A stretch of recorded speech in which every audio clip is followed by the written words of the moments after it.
కొట్టినా జాలి చూపిస్తావు, తిట్టినా భరుస్తావు, పెట్టిన 3 ముద్దలకు వెంటే వస్తూ ఉంటావు.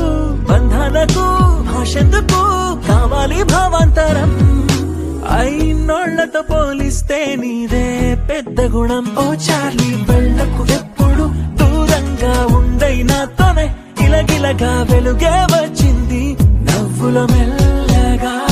చార్లీ నీ అడుగులే నా పయనం, నువ్వే ఒక అద్భుతం. చార్లీ ప్రతి నిమిషము కొత్త